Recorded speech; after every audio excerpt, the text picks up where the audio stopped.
그 선을 악으로 갚았던 나발이라는 사람에게 다윗이 분노를 합니다. 그래서 그냥 넘어가는 게 아니라 그 집의 남자들을 다 이제 죽이려는 다윗이 이제 등장을 했죠.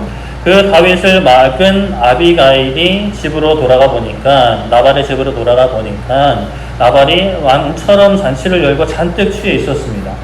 나발이 술에 깨어서 정신을 차린 뒤에 아비가일이 있었던 일을 다 말하니까 나발이 몸이 굳었고 열흘 뒤에 하나님이 치셔서 이제 죽게 되는 그런 사건이 있었습니다.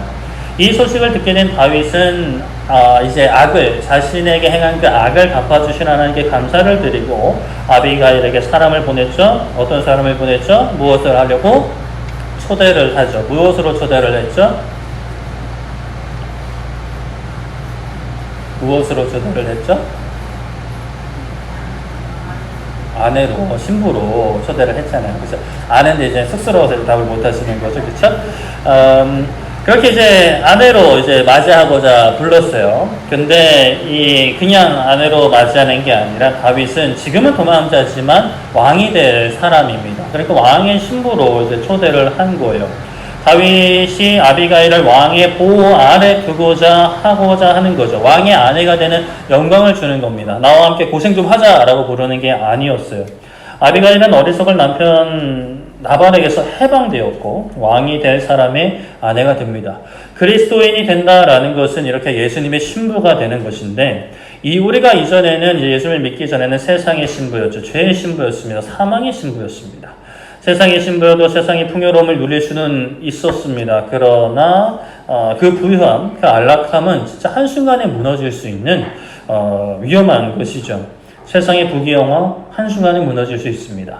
이 땅에서 무너질 수도 있고요. 이 땅에서 무너지지 않는다면 어차피 이 세상 떠날 때 다 놓고 가야 되는 것들입니다. 그런 처지에 있는 우리를 예수님께서 해방시키시고 왕의 신부로 초대를 하신 거죠. 청혼을 하신 겁니다. 이제 우리는 왕이신 예수님의 신부가 된 사람들, 그리스도인이 된 거죠.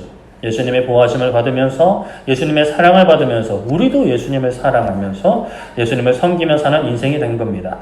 아비가일이 다윗의 아내가 되었을 때는 도망자 신분이라 지금 당장은 불편해질 수 있지만, 여러 제약이 있을 수 있지만, 또 이제 나중에 보면 이제 막 그 도적들한테 잡혀가기도 합니다.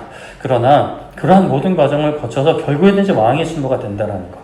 우리가 그리스도인이 되어서 그리스도인이 된 것으로 어려움을 당할 수도 있지만, 그러나 결국에는 왕의 그 궁에 들어가 왕의 나라에 들어가서 왕의 신부로서의 삶을 살게 될 것을 우리가 믿음의 눈으로 바라보며 이 땅에서의 삶을 때로는 견디고 인내하며 승리를 해야 되는 것이죠.